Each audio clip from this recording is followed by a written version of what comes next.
Hello and welcome to the Sonic Cinema Podcast. My name is Brian Scuttle. Thank you for joining me at www.sonic-cinema.com, as well as the Sonic Cinema Podcast YouTube channel. Click subscribe, rate, and review wherever you listen to podcasts, whether it is the YouTube channel, Spotify, Apple Podcasts, Good Pods, basically wherever you listen to podcasts, we are available.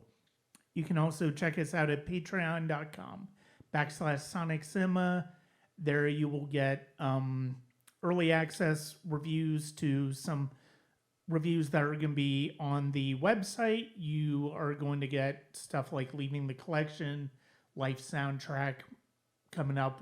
You're going to have Oscar Talk and more. That is at patreon.com/Sonic Cinema.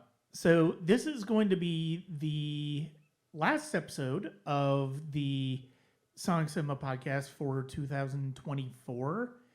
And it really is kind of fitting that we are ending where we began, and that is with our regular guest on for the fourth time this year, Phil Fasso. And this episode is a bit different. It is a Christmas themed episode, but maybe not quite what you're expecting from us. I had this idea a couple of years ago. I found it very interesting that this filmmaker had directed two fairly iconic Christmas movies, albeit in very different genres. The director in question is Bob Clark, and the films are his 1974 slasher film Black Christmas and his 1983 beloved holiday classic A Christmas Story. Phil, thank you very much once again for joining me on the podcast. Thank you for having me as always, and it feels like I'm getting used to saying that. I've been on quite a bit lately. I know. Like I said, this was your fourth time. This is your fourth time on the podcast this year, and that's been a we've had you on multiple times in the past, but it's usually like one horror episode, maybe another one for like a different type genre, whether it's like Italian neorealism or Joseph Cotton or something like that. So the fact that we are talking about horror but from a slightly different perspective is a lot of fun. And that's part of why I wanted to do this episode with you, because I thought you'd appreciate this this duo of films to discuss together. Oh, I certainly do. And I'm so glad you invited me along for this chat. So I know for me, the one of the go-to holiday classics for me has always been Bob Clark's A Christmas Story. And, when you grow up in the, early 80s, it's naturally going to be one that resonates with you. I will admit though, for some reason, up until a couple of years ago, it didn't really register with me that he was a filmmaker who had two horror movies under his belt, or two Christmas movies under his belt. And I think it's really interesting because there's not too many, I can't think of too many filmmakers who kind of work within the same type of holiday setting multiple times. And certainly not with this wide a variety of the types of stories they're telling. And so that's part of why I wanted to do this. Also, Christmas Story's 40th anniversary was coming up last year, and I love it. So it's like, oh, this would have been great. Ended up not having time for it last year, but seeing as though Black Christmas turns 50 this year, and quite frankly, like literally a couple of days ago, as of this recording, I thought it'd be fun to go ahead and do this year. So, what is you are a horror fan? When was it you first watched Black Christmas? So I didn't actually watch Black Christmas until after I got a DVD player. I remember that, and I remember getting my first DVD player in 2000. I'm not quite sure because I was definitely late to the game on this one. Like I'd seen all the Nightmare on Elm Streets, the Friday the 13th, the Omens, the Exorcist, all the populist. Well, I Yeah. shouldn't say all the mainstream stuff that you'd think a horror kid would see in the 80s. But actually, Black Christmas came along a little late, and I rented it on DVD. Actually, yeah, I think I rented it. I rented it from Netflix, popped it in. It was around Christmas, and I'm like, my God, this is brilliant. And the thing is, so I a lot this I'm tying this a lot to the Larry Cohen discussion we had with with the last chat we had, Yeah, it's because alive. yeah, because there are some things going on. Well, let's face it, that movie tiptoed and did some allegorical stuff with abortion and birth. This straight out it talks about abortion, which for that time is like not really one of those things that got spoken about much in films. Right. Um, but also, you know, this is so you mentioned last time that you thought, and a lot of people agree with you, that Texas Chainsaw Massacre is ground zero for the slasher film, right? A lot of people look to Black Christmas and say that's the ground zero, because what happens is 4 years later you get Carpenter with Halloween, which borrows liberally from this in some ways, Mm, specifically with the holiday setting and the way that some of the kills are set up. And the thing is that once Carpenter gets in there, that solidifies the tropes. It solidifies a bunch of stuff with filming style and what can be done. And then Friday the 13th takes it further into the gore. But it's an evolution. But some people will say that Black Christmas is the start. yeah. And it's kind of funny that I saw Black Christmas long after I'd seen Christmas Story. And we can thank Ted Turner for Christmas Story being popular, because if I understand this correctly, I believe I saw something or read something recently that A Christmas Story really was not a very popular movie when it came out. Yeah. And then Ted Turner decided to show it. I guess it didn't start off at 24 hours, but it became the 24 hours on Christmas Day thing, which made it an American staple at that point. Right.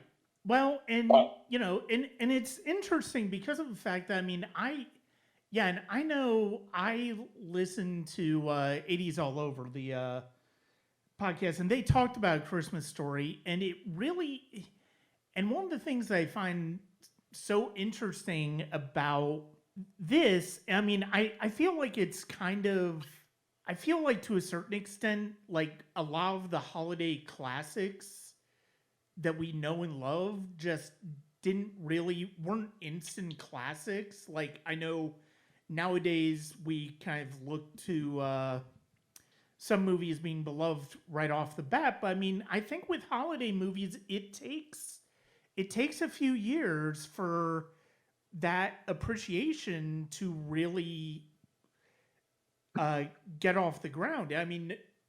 Famously with It's a Wonderful Life, the main reason that started to become the beloved classic that it is now is because of the fact that it happened to be in the public domain at the time, and networks would just show it throughout the holidays, and they showed it so much that people just started to make it a holiday tradition. And I think A Christmas Story didn't quite take that long to become beloved, but I do think re-releasing in theaters, the advent of VHS coming along at that point, and then of course to your point, the 24 hours of A Christmas Story that TNT and TBS started to do in the 90s, that's where it starts to take hold that this is a beloved classic. And going back to what you were saying earlier about Black Christmas, I do agree. I will say I do agree with you that this is more of a progenitor to the modern slasher movie than Texas Chainsaw Massacre. But I will say I do think Texas Chainsaw Massacre that certainly has the basic structure of bunch of teenagers or young adults getting killed by a mass killer on the run. This takes it into suburbia, it takes it into a more populated setting where there's a little bit more danger. And I do think, in that respect, yes, this is probably closer to the true inspiration for your Halloweens, for your Friday 13th, for Nightmare on Elm Street after that. Well, I feel it's great that there's a debate, and I think that there's discussions and points can be made either way. I think that both of them were certainly seminal in building the modern slasher, Yeah. both Texas Chainsaw and the original Black Christmas. So they're both like I don't think you'd have what became out of the '80s without both of them there because they're borrowing parts of both. Yeah. And speaking about structure, going back to what I was saying about It's Alive, the structure in Black Christmas, like because it was the formative grounds and it was the '70s, and the '70s, I believe I've told you before, is my favorite decade for films, right? Yeah. Because you could experiment in the '70s and you could do all kinds of stuff, and it was just teeming with life and ideas and ways to structure films. Like the way Black Christmas is structured, you'd never have a film structured like that in a modern slasher. It would never happen. No. Again, like there's scenes where there are gags in it. There's the fellatio gag with the phone with the cops, which I still find hysterical. And I think Margot Kidder got great credit for being in Superman. I think she's actually just about on par with this role because she is hysterical. She's very funny in this. And there's the whole scene with the dad and the obscene paintings and all this stuff. Like there's all kinds of this is the whole subplot with the dad where he sits down with him and he's trying to figure out what's going on. Like that kind of stuff would just be jettisoned. Somebody would say, "Hey, it's not important. Get it out of here." They wouldn't take the time to develop those sorts of things in a modern slasher, which is makes this really interesting for me, especially because I'd seen it after I'd seen all those. Well, So and the thing you've talked about over the years, or at least you've intimated to me, we haven't really. I think we discussed in one of your early times being on the podcast, but you are not much of a fan of the slasher genre. oh no, And no. so I completely understand. It's like you look at how it feels like every other one is basically just copying the formula, and it's kind of a boring form. It could be kind of a boring formula if you're not putting some sort of twist on it, like Scream did, like Nightmare on Elm Street did, and No, even and like that's Halloween did. and that's the problem with slashers. So talking about Scream real quickly, I don't want to sidetrack you too much, but talking about Scream, Scream was innovative when it came out because it's like, okay, we need to do something different here. Yeah. And then two things came out of that never should have come out of that. All of a sudden, Scream was saying, "Hey, these movies are all formulaic. We need to change the formula." Then you had a whole bunch of movies that came out the next 5 years that just copied the Scream formula, totally disappointed, right? Yeah. Totally missed the point of what Craven was doing. And then even worse, Craven goes on and makes more of these things. So it's like that movie should have been one and done. That's the perfect example of, oh, okay, let's not go into sequels. And I understand that he tried to do some stuff with the tropes of sequels, but by the time you get to the third one, it's like, why am I even watching this? Like, Right. why were they two of these in the last 4 years? Like it's just like this is slashers. It's always been two things for me. If you're gonna make a slasher and you want to entertain me, it's got to be you have to have an interesting killer in there. The slasher himself or herself has to be interesting, and then I need creative kills. Yeah. And this movie certainly has those in abundance. Black Christmas. Yeah. Well, and it does have creative kills, and I think this is one of those, because of the fact that it is an early slasher. It's still leaning into the idea of leaving the killer a mystery. So it's kind of playing on murder mystery type tropes. This is really kind of like, this is almost like a dinner theater murder mystery. You know, like one of those weekend murder mysteries where you go to like a hotel or something like that, and you basically stay the weekend. You try to piece out by information who the killer is. That's kind of what this is. I mean, you do have the instigation to a lot of the terror in this in the obscene phone calls that the sorority is getting. And then you have Jess's boyfriend, Peter, played by Keir Dullea, and then he becomes, well, is he a possible suspect? And then you see basically that the killer's literally, and it's one of the more famous lines in slasher movie history. It's like the phone calls are coming from inside the house, and so that leaves another bit of suspense of what's happening, who's doing this, and why are they doing this. And it's really just a strong, it's a very strong premise for slasher to build on. And yeah, I mean, Clark did a really terrific job with building that.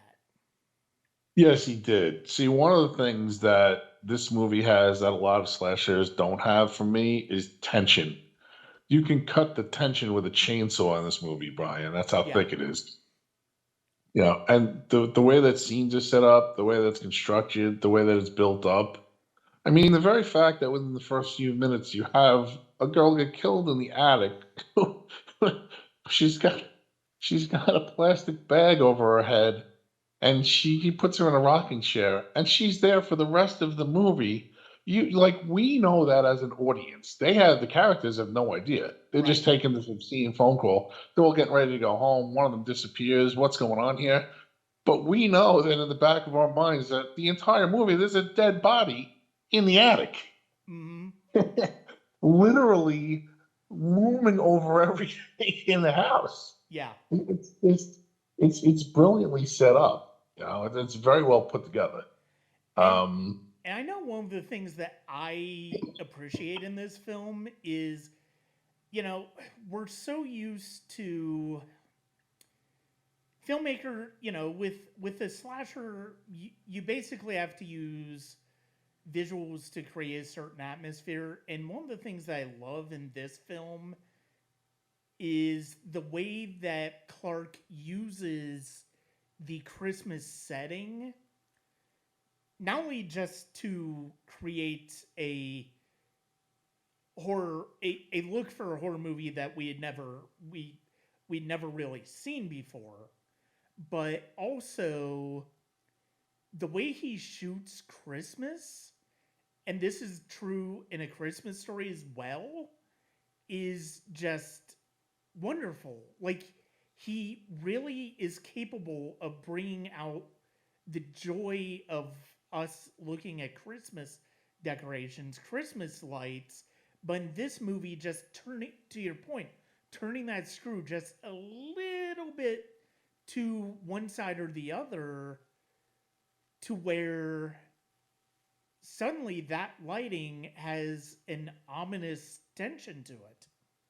Absolutely, 100%. Yeah, every.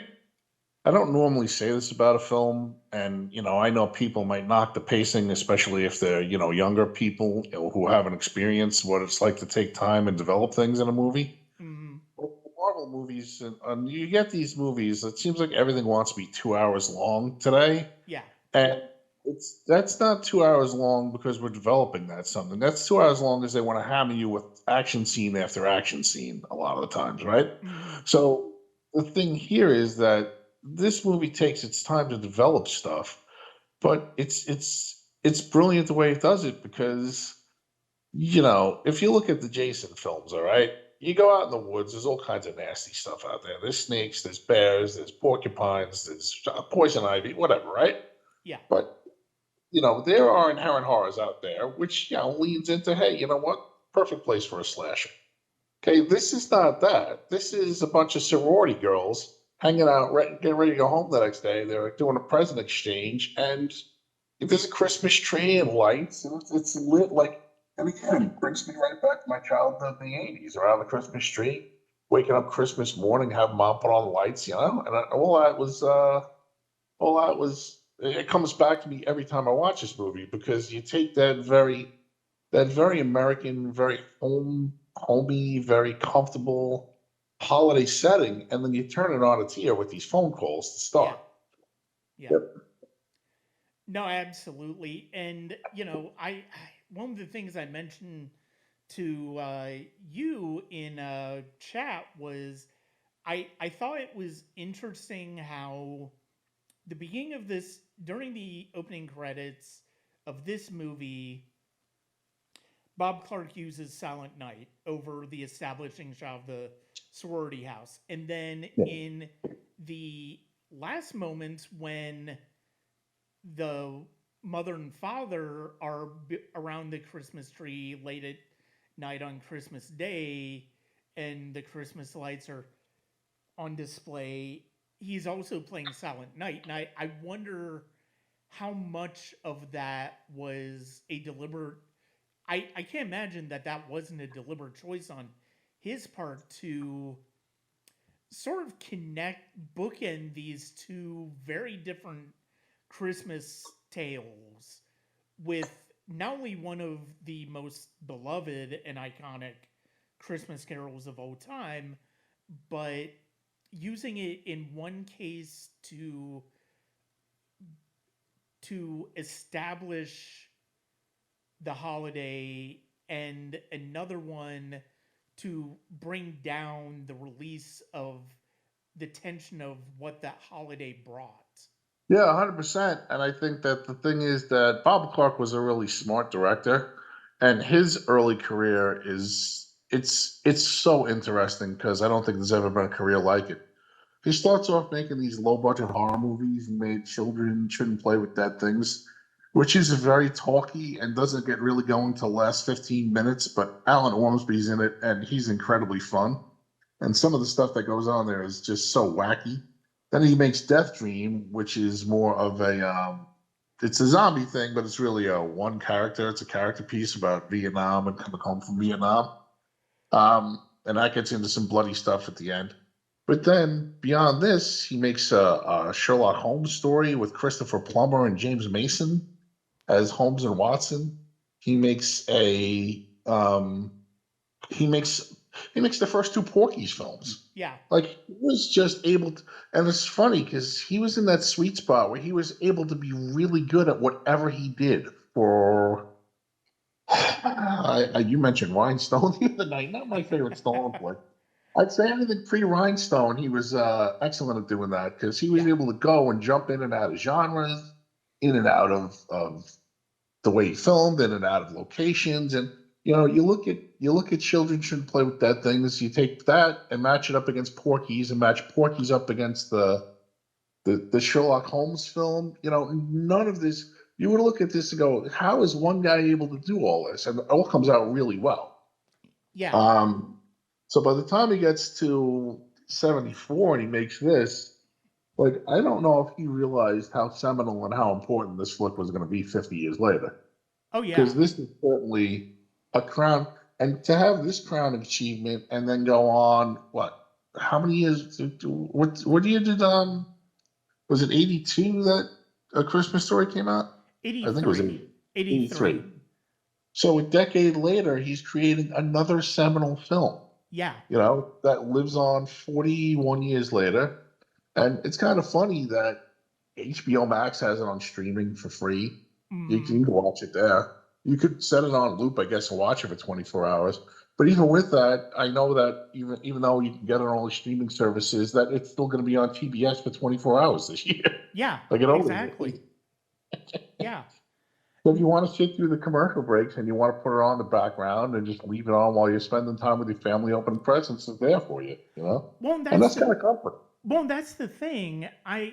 That and I mean, that's the thing that is interesting about his about this dichotomy of movies, right? I mean, like obviously Black Christmas horror movie, very niche audience. Like not everybody is going to appreciate it the way that that particular audience appreciates it. A Christmas Story, in a way, sort of very much predates the holiday movie marketplace that we live in today. And you could almost see it as sort of a jumping off point for that. Not that it's necessary, not to say it's necessarily the same type of story, but it's tapping into this old fashioned sense of nostalgia for Christmas when we were kids and what was like to be a kid, what was like to wish beyond wish that you were going to get something in particular for Christmas, what was like to try to build the bridge to get that in your parents' mind, and then what might happen when you if your dream actually came true. Yeah, 100%. And the funny thing is, I mean, I look at as when I was a kid, Rankin and Bass was the thing. So every Christmas, CBS would run Rudolph the Red-Nosed Reindeer. CBS would run Frosty immediately after, and then you'd have your Charlie Brown Christmas. Yeah. I think the modern attitude with it, with Christmas movies, is everyone wants to make a Christmas classic. And you can't go about trying to make something a classic. I've Yeah. always said that. You Yeah. can't. And everyone wants it to be in the rotation. So I think that the last one that probably might, and it's not on the Rudolph level when I was a kid, but I guess Elf is the closest you'd come in the last 20, 25 years. Like Elf seems to have its following. I don't I know. would say either Elf as far as live action, but I would say Polar Express is also it found its niche with younger kids. Yeah, because I Polar Express had a very negative reaction when it came out, didn't it?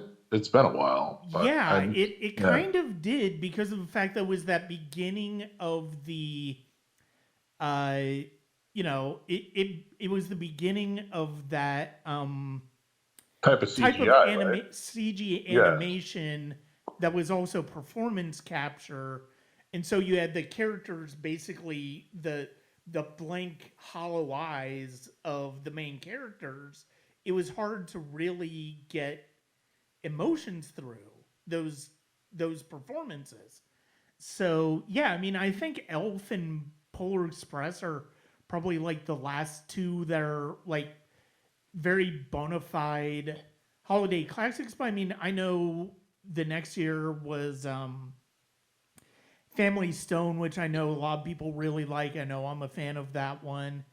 And I mean, in the 90s, one of my favorite holiday movies is also The Breath with Dennis Leary. And I mean, that's because of the fact that I have a very sarcastic sense of humor when it comes to holiday, that particular movie, and why it connects to me. But no, I mean, you're absolutely right. I do think a lot of people swing for, oh, we're going to try and make a beloved Christmas classic, and it's up to the audience to decide that. It really is. And I think that is the thing that people really should have learned from It's a Wonderful Life, because that movie was not beloved when it came out in 46. It was not up there with the Jimmy Stewart, Frank Capra classics that came before it. And it kind of got forgotten until it started playing on the public domain and on PBS and every year. And all of a sudden, people just responded to it. And you completely understand why people would respond to it.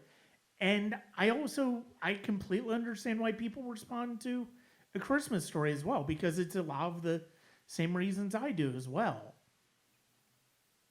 See, I think the thing that's so enjoyable about A Christmas Story is that it has to be one of the quirkiest movies ever made. Yeah. Like, this is not your normal Christmas story. But again, when you look at most of the stuff that's going on here, this is an average American childhood, right? Yeah. I mean, so much of it, I never had a bunny suit that I wore for Christmas, but or got my tongue stuck to a Flagpole. frozen pole, Yeah. a flagpole. But that's certainly stuff that I could see happening to a child in America, and I can associate with, Ralphie's wanting something for Christmas, and am I going to get it or not? Because you put your list together, and you hang it on your fridge, or you give it to your mom and say, make sure Santa sees this, and then it's a crapshoot after that until Christmas Eve or Christmas Day when you're Yeah. opening your stuff. Yeah. But I think that it's so lived in, and that's part of it. That the characterizations are all perfect. The acting's great. Everyone's on task. They all know what they're there for. Even the kids. I mean, you always hear complaints about kid acting. Nobody ever complains about the kid acting in that film because it's great. Oh They're no. all very Yeah. well. Everybody's Peter Billingsley is a mate is wonderful as Ralphie. Yeah, amazing. Zach Ward as Scott Farkas is terrific. I mean, they do such a great job. And to your point, the thing is, it's like this movie is set in let's say the 30s. I mean that I think Oh yeah. that is a reasonable one. You look at when Orphan Annie was going on. You know how Gene Shepard was. He wrote the novel. He provides the amazing uh, narration throughout, and yeah. So it's set in the 30s, but I recognize I associate it feels like being a kid did feel in the 80s for me. Yeah. And that's the thing that's kind of extraordinary about this, where it's like it's while we don't get a time frame, while we don't get a timestamp on the film itself saying, "Oh, this is set," this is it's just Gene Shepard saying, "This is a Christmas that happened when I was so and so years old." Yep. And you don't know when it was, but you recognize so many of the beats. You recognize so many of what was like to be around other kids, trying to look out for one another, trying to goad each other into doing something stupid. And then, you know, in Ralphie, seeing how he has to react to his mother and his father and his brother, and it's really just wonderful to just you even if you may not have had specific those specific memories, you still have a memory of what was like at that time for you. And that's the whole thing, that it's very quirky, but at the same point, it's very universal. Yeah. A big part of it isn't just the Christmas thing, it's about Ralphie facing discouragement, Ralphie facing a world that's not always great for him, right? Mm-hmm. I mean, my favorite thing is you got the whole line with he wants the BB gun, the rifleman BB gun, Yeah. and everyone keeps telling him you'll shoot your eye out. So my big thing is that my favorite scene in the entire movie, and I don't know if anybody else would say this, but certainly mine. You get the whole thing where they're waiting online to meet Santa Claus, right? Mm-hmm. So every wall Santa, I mean, I did it. Sit on a guy's lap, mom takes a picture, and then hangs it on the wall, and you tell Santa what you want, and the next kid hops on. It's the Santa assembly line that they used to have at every mall in the 80s, Yeah. right? So the best part of that, though, is that he gets all the way up there. You got to climb this immense mountain that Santa's on top of. And Santa's trying to rush him off. And what does he say? He wants the BB gun. And Santa, of all people, Santa, who's supposed to be every kid's favorite person in the world, favorite magical deity, and whatever you want to call him. He's supposed to be the one guy that'll take care of you. Gives him the same thing. He'll shoot your eye out, and then he shoots him down the Yeah. slide. Oh, it's such a great scene. Well, and the thing about that, what I love about that is because, yeah, obviously, I mean, you and I both had those experiences of mall Santa, and to a certain extent, I think it still exists. It's just not as doesn't feel as prevalent as in pop culture as it used to. Um, but the thing that I love about that is that it really is to for Ralphie, it's almost like climbing Everest, right? Oh, Like he's got to 100%. Yeah. go all the way up. He's trying to make it all the way up before the store closes, and all of that way he made it all the way. He gets to the summit, and to your point, he freezes up at first, and he's like, "Say something." And it's like, how about football? It's like, no, not football. And then, yeah, when he's as he's after he says it, he's like, "You'll shoot your eye out, kid." And one of the things I like about this film, and I didn't pick up on it until I was an adult, is this movie does very subtle things in terms of laying you on to the myth of the reality about Santa Claus, right? Like Santa Claus in the mall saying, "You'll shoot your eye out," basically repeating what his mother has said throughout the movie. And then one of my favorite moments that I always liked growing up, but really didn't occur to me the reality of what they were doing is after Ralphie and Randy go up to bed on Christmas Eve, you have the parents downstairs and they go, "Okay, get him. Let's get him." Basically implying they're putting out all the Yeah. presents. Yep. And I mean, for some reason, that didn't occur to me that, well, maybe Santa Claus isn't real. Or maybe, and you don't necessarily think about that as a kid. No, But yeah. the way that they layer that in is really fascinating and really entertaining. And it's so here's the thing that here's the thing that makes this a really interesting discussion we're having here. We're discussing these normally when we do these things, like there's a through line, right?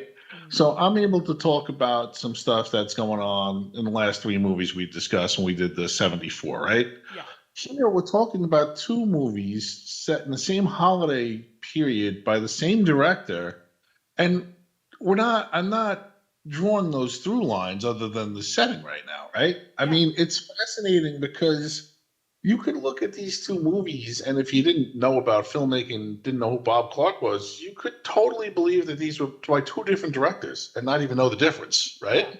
yeah, And that's fascinating because, to me anyway, Clark is able to, like, he doesn't have a set style or a format. Like most directors have their tropes, their styles, their things that are in common.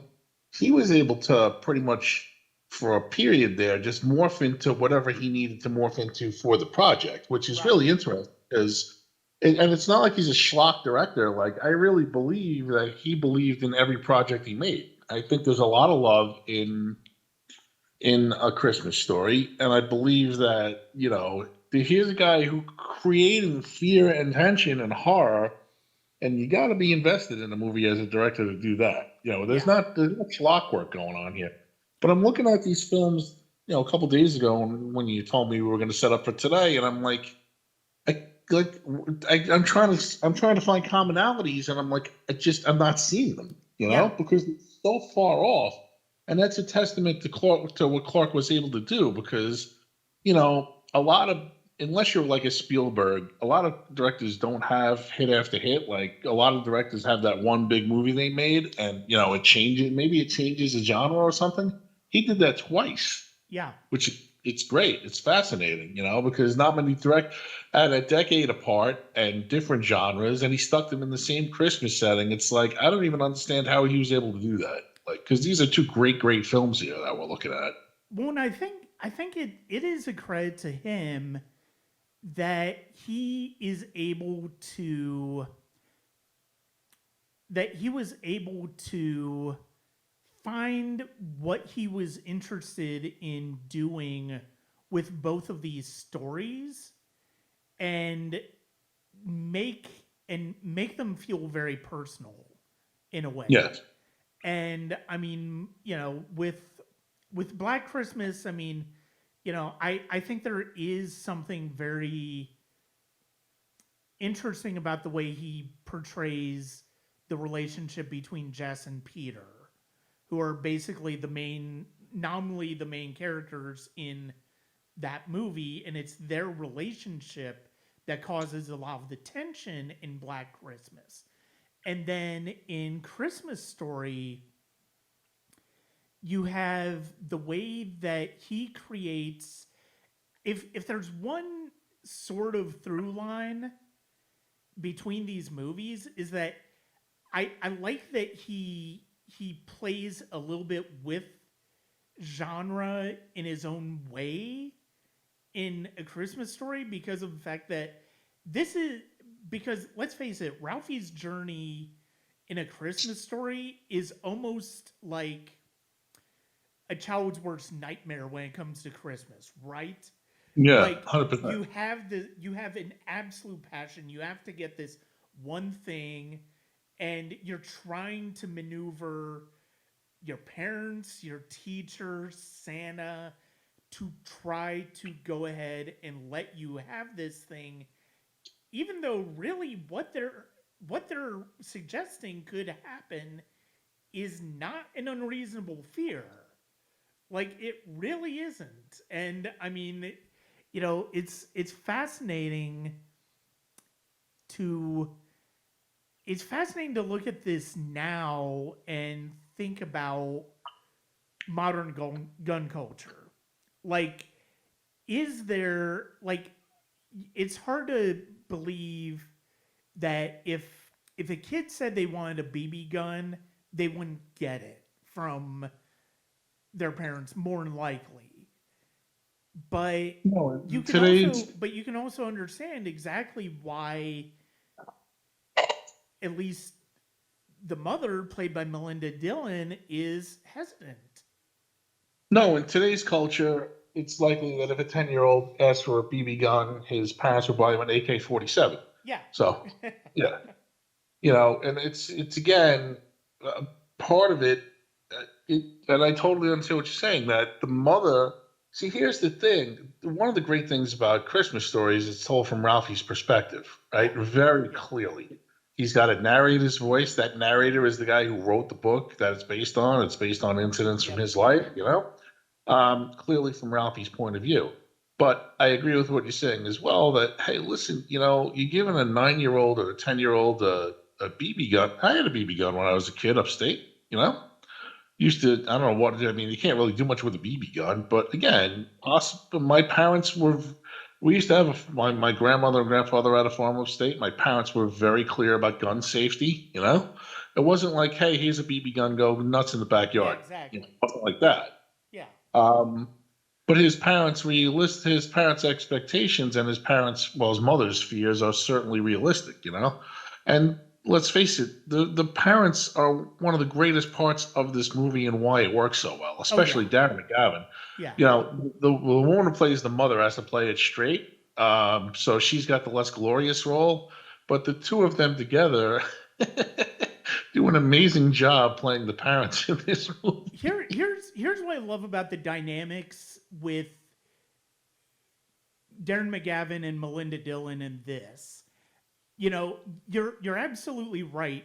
Melinda Dillon is essentially playing the straight man to Darren McGavin's character, Yes. but at the same time, she's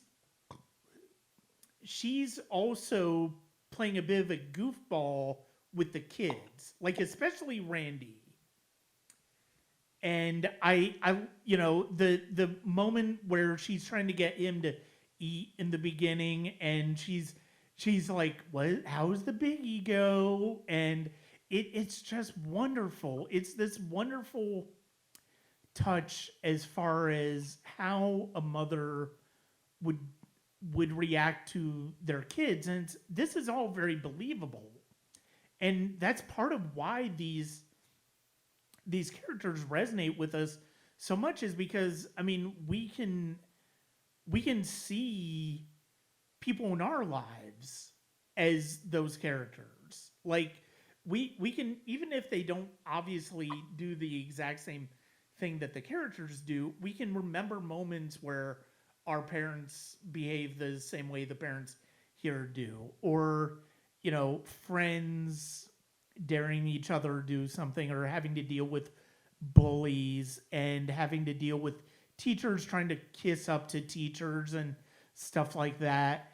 And it's just really wonderful. And see, that's part of the reason why this is a Christmas classic. And I'll go back to what I was saying about people trying to make the next Christmas classic. That it's wacky, it's out there, it's all of that, but it's so relatable on every level with every character, right? Yeah. And it's amazing because you see what happens a number of times when things go wrong. Like the fact that they have this big sumptuous Christmas meal, and then the neighbor's dogs run through the house and eat all the food, and then they're stuck going to a Chinese place because the Chinese place is the only place that's going to be open on Christmas, right? Right. Yeah. So I mean, it's so relatable, just so much of it. And again, it's played for laughs because it's a comedy, and a very, very, very funny comedy. Yes. But the thing is, so much of it is relatable. Whereas, as much as I wanted to see Red One, and everyone tells me it's really bad, even that my friend Chris said he took his girlfriend and her daughter out, and they had a good time with it. But they're like, yeah, he was like, yeah, it was fun, but it was bad fun. Yeah. But like, I don't see much relatable with a jacked up Santa Claus being protected by the Rock. You don't Right. have that human connection there, and that's part of the thing about Black Christmas. You have that human connection through fear, and in Christmas Story, you have that human connection because these are real, relatable characters. Yeah. These are everyday American characters going through a Christmas. Mm-hmm. So all the wacky stuff I can abide by because it all feeds into this being one particularly memorable Christmas for this kid. Oh yeah, absolutely. No, that is absolutely true. And bringing it back to Black Christmas a little bit. I mean, the thing that I think is one of the things that is so interesting. One of the things that's so interesting about Black Christmas is the fact that it doesn't try to do Christmas iconography in a scary way like other Christmas themed horror movies do.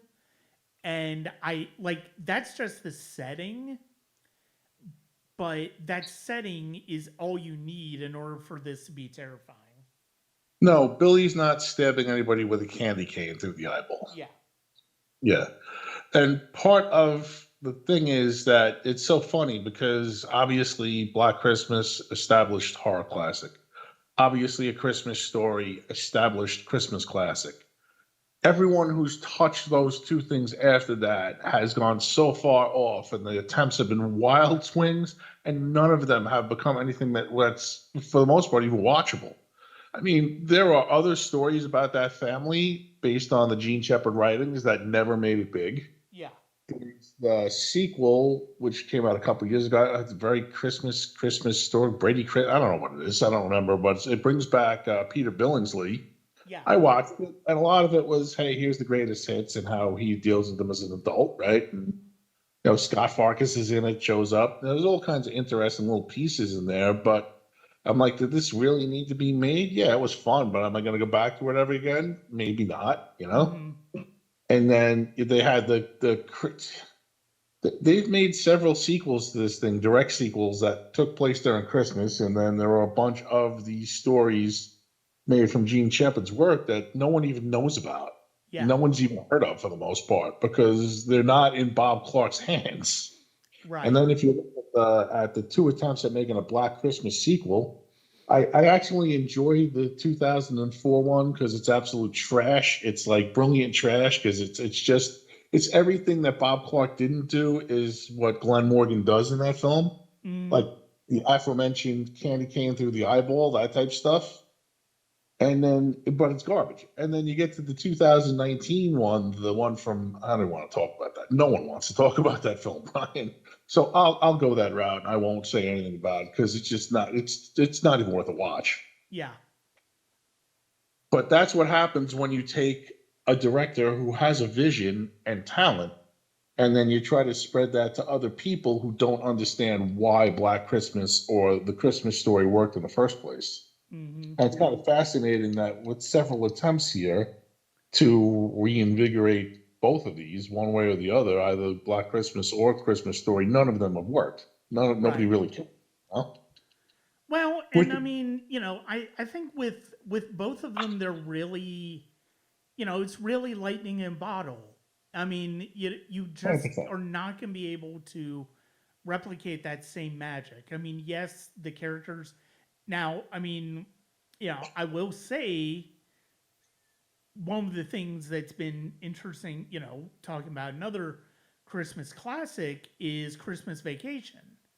And the thing that's interesting about that is that it is same characters, albeit different actors every time as the kids, but they're basically doing it's basically the same type of formula, but in a very different way.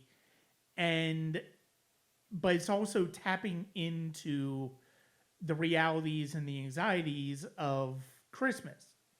And I think that is something that Bob Clark did very well in both of these films. Because I mean, the anxieties of being around the Christmas time also plays a part in Black Christmas as well.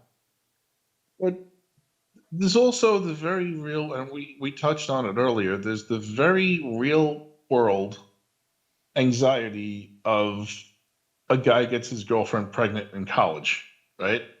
And this is right around the Roe v. Wade time again. We talked about that with It's Alive.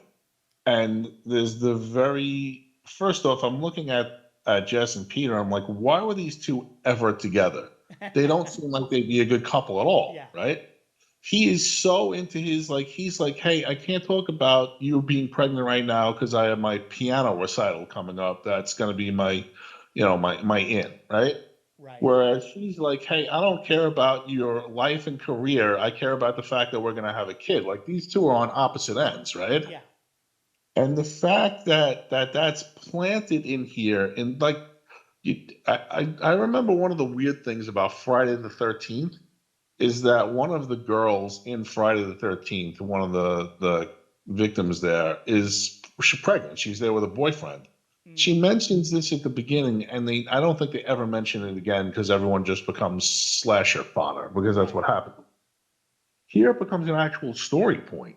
Yeah. And is Peter trying to kill her because of the baby? Is he trying to kill her because he can't deal with the relationship? And then you find out it isn't him anyway, and he gets killed. Yeah. That poor son of a bitch, Brian. that poor guy. All he wanted to do was play his piano properly, right? Yeah. But again, it gives us. It not only does it give it a depth that most slashers don't have, it also gives us an in. Yeah. There are plenty of people who've had bad relationships. There are plenty of people who've had kids out of those relationships. There are plenty of people who've either considered or gone through with abortion. So it gives it another grounding and makes it real. Hmm. So there's that. Whereas, like I said, legitimately, that girl on Friday the 13th, the character says she's pregnant at the beginning and then they never make a point of it again. And Right. she ends up getting killed. And it's not like this great tragedy because you should be thinking about the unborn child and all that. Well, none of that happens because it's just, I don't even know why they put that plot point in there if they're not going to do anything with it, Right. I mean, And then, I can't get too upset about Peter dying because he is kind of a dickhead in the movie. oh, he's a definite dick, yeah. He's very much a dickhead in the movie. He reacts exactly the wrong way to Jess in when they're talking about that.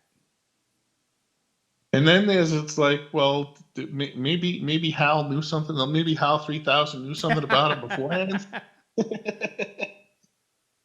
But yeah, and then you get to that ending, and Brian, oh my God, if there was ever a shock ending for a horror movie, this would be it.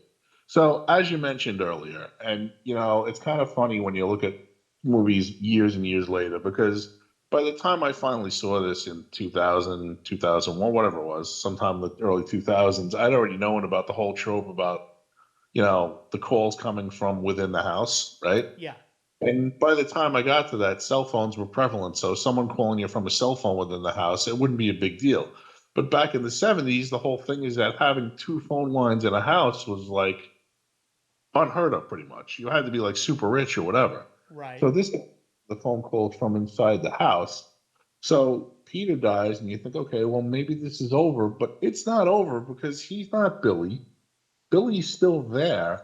And the problem is that, the cops are like, and the doctor are like, well, we're going to sedate her. And everyone's dead in the house. I don't know why they're leaving her there, right? The right. whole house crime scene at this point.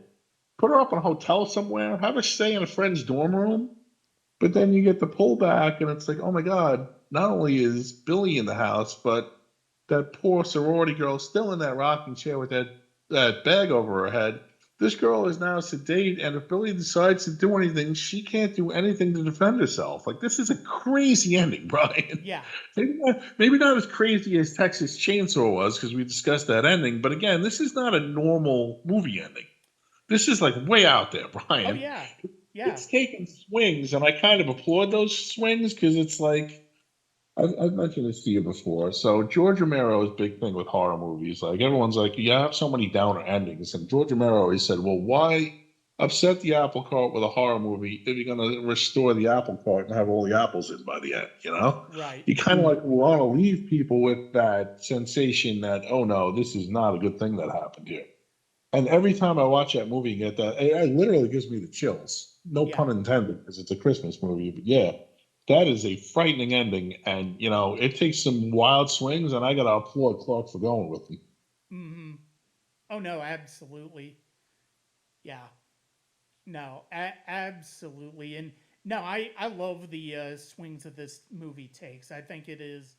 I think it does some really great, brutal, and insane things. And I mean, I that's part of why the 70s was such an exciting time for movies because you didn't feel like you needed to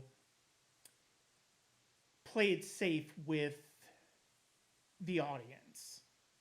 Like No, the it's not like today where everything's on rails. yeah.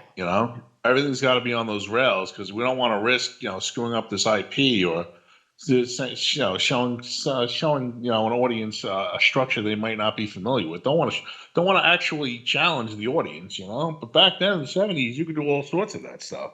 Oh yeah, absolutely. No, you're absolutely right. Yeah. No, I this is this is just a lot of fun discussion. To your point, even if these movies don't have like thematic through lines, I think they are interesting when you take into perspective that they were made by the same filmmaker, and you do see a filmmaker who I think really appreciates the iconography of Christmas and finds his own ways in order to exploit it for these particular stories, whether they're ultimately hopeful stories or whether they're kind of nihilistic stories. Certainly. And when we get to the point where we do part two of Bob Clark and it's Porky's two versus Rhinestone, we'll see if there's any similarities between those two, Brian. Well, only if we also include Super Geniuses, Baby Geniuses too. Oh, God, it's such a set. So Bob Clark had a very tragic ending to his life. He He was did. driving down He the did. road, and a drunk driver was driving the wrong way and smashed into his car and killed him. And I don't wanna lessen that tragedy or make a joke about it, but if you look at the last part of his filming career, it's like, oh boy, well, he should have stopped. Oh I yeah. mean, obviously he's got to make money, but I'm like, why is he making these baby genius movies? This is a guy who is super ultra talented, and now he's just pushing out garbage that's unwatchable. Even I don't think a 3-year-old would watch those movies and enjoy. So, but hey, we caught him during this golden period here. We got two great films that we discussed, and I'm glad we were able to discuss these two because I don't think that a lot of people do this. I think Yeah. that when you count Christmas, I don't know if it's so much the way anymore, but I think because it's exhausted by now. But for a long time, when I got into working for Icons of Fright, and even when I was 4 or 5 years later, started Death Ensemble, every year it would be like retrospective of the Silent Night, Deadly Night films, and I'm like, they're just slasher garbage, and they get worse as they go. Yeah. Like, I'm very glad that you reached out to me to do this one because this is a real discussion worth having about Hmm. a great director who was malleable and able to do all sorts of things. And these two movies, in very different ways, are great testaments to Bob Clark's talent, and I They applaud really him. are. Yeah. No, absolutely they are. And Phil, as always, is a pleasure. And I look forward to the next conversation we have, whether it's a horror based conversation, whether it's a different conversation. I look forward to it. I do too, as always, my friend. Thank you so much for having me on. It's always a pleasure.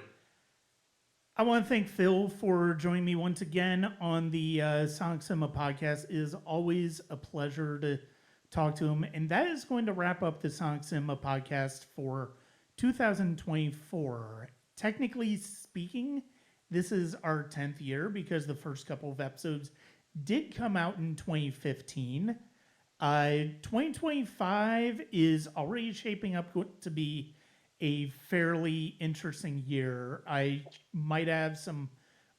I'm gonna definitely have some more repeat guests, some guests who you haven't heard before, and we're gonna have some interesting discussions in tow. And I'm really looking forward to sharing those with you. Uh, Please join us as always. Whether you subscribe, rate, and review at YouTube, Apple, Spotify, Good Pods, wherever you listen to podcasts, or patreon.com/Sonic Cinema. Your support is appreciated, or at www.sonic-cinema.com. Thank you very much.